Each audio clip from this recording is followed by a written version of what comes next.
Let's move on. If our first reflection explored how justice is protected, our next asks an even deeper question: how is human dignity restored? Few voices are better equipped to guide that conversation than Reverend Dr. Deenabandhu Manchala, a pastor, a theologian, researcher, and a long-standing advocate for justice and reconciliation. There is a host of different things that he has done, served with the World Council of Churches in Geneva, and is working with the SCM and so on. May I invite Dr. Manchala to please take the stage to talk on human dignity, the road ahead. Thank you very much, and thanks and appreciation to the organizers of Yeshu Bhakti Divas for creating this space to reflect on this very important theme of human dignity, social justice, and reform at this moment in time in our country's history. So I really appreciate this initiative. And much has been already said about human dignity, how the churches and Christians have contributed to uphold this value. So I will not go into those details, but I will straight away share with you three reflections.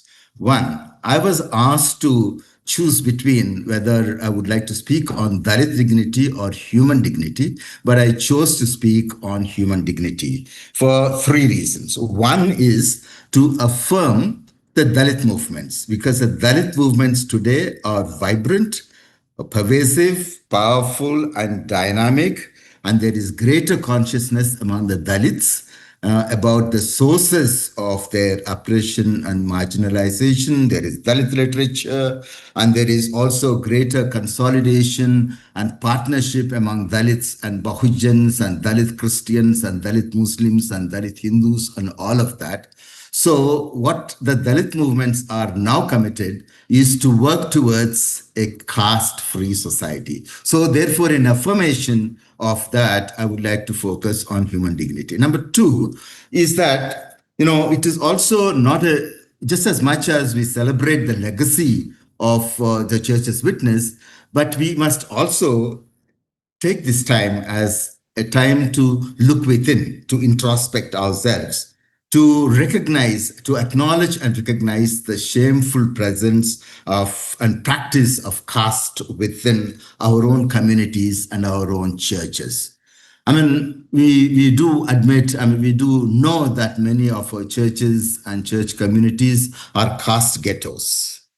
Education, emancipation, and mobility have not helped us to overcome this caste-mindedness. So therefore, there is a very important need for us to exorcise the demon of caste from within. Because when I say I chose human dignity and not Dalit dignity, is because many times whenever you talk about Dalits, you see it as a kind of a peripheral issue, an issue that belongs to a particular Dalit community, a particular aggrieved community. And this is the problem. Whenever I'm asked to speak, they'll ask me to offer a Dalit perspective, as if I'm only good to offer a Dalit perspective. So therefore, I would like us to move beyond, to grow up, and to recognize that this poses a serious moral and spiritual challenges to us, especially the reality of the demon of caste within our own churches. The third reason why I chose human dignity is also because, we are an extremely religious people. The worldwide and also especially in India. Religion is on our lips. God is on our lips everywhere. Temples, churches, mosques, and rituals and pilgrimages and what have you. All the time, everybody is thinking about God and doing lots of things for God and in the name of God. But at the same time, we also indulge in violence and violence against others in the name of God and violation of others in the name of God. Or if we don't do it, we simply keep quiet and allow things to continue. So that there is a very little value for human life and human dignity. And just take a look at India. In spite of all the godliness that we're demonstrating, I'm talking about Christians also, our country is famous for child labor, human trafficking, rape, atrocities, and torture, exploitation of the poor and the powerless. And there are so many things that we can talk about in the things that we do to the very creation of God. And if we believe that God created all of us in God's own image, and every human being bears the dignity of God, God-given dignity, how does caste fit into that? So my appeal to all of us is that we need to move to the next stage of affirming the human dignity. That is, churches to be not only caste-free spaces, but also anti-caste movements. Can we do that? And that is a challenge I would like to offer to you. Can churches be anti-caste movements? Because caste is a demon, caste is a myth, caste is a lie that has been in circulation for the past 3,000 years. And we simply cannot accept it as Christians. Number two, Dr. Ambedkar said, caste needs to be destroyed. If India has to be a civilized nation, we are not a civilized society. If you want to be a civilized society, caste needs to be annihilated and destroyed. Number three, caste and Christ cannot go together. In 2010, the National Council of Churches in India organized a conference, and it affirmed no one can serve caste and Christ. But unfortunately, we want to believe that we serve Christ, but we continue to serve caste, and we are in the clutches of caste. So therefore, the presence of caste within poses a serious moral and spiritual challenge. And any culture and tradition, any structure structure of power and privilege that legitimizes the denial of dignity is against the basic tenet of Christianity. So therefore, I go to the next point. The next point is about to take it up as a kind of a moral and spiritual challenge to us, human dignity. Now, I just want to say that, let us realize it. We belong to a world and a generation that actually lives on certain values, and these values are greed. Okay, through economic systems and ideologies and consumerism and hatred, right-wing ideologies that create exclusive spaces for the privileged and the powerful, wars and genocides, and where rape and starvation are being used as war weapons, war economies. Many countries are, strengthening their economies by manufacturing and selling weapons, and then discrimination, deceit, scams and scandals, and all of that are the things that guide our social, political, and economic life.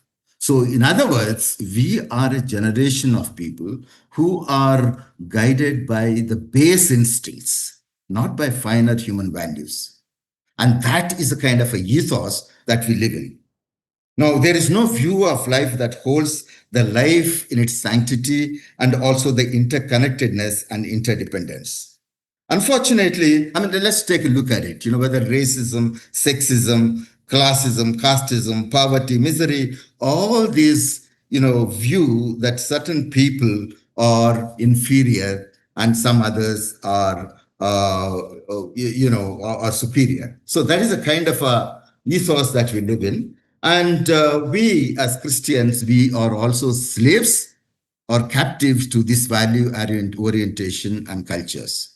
So our religious concepts, our Christian concepts of God, salvation, peace, happiness, justice, Holy Spirit are all affected by this very narrow understanding of life.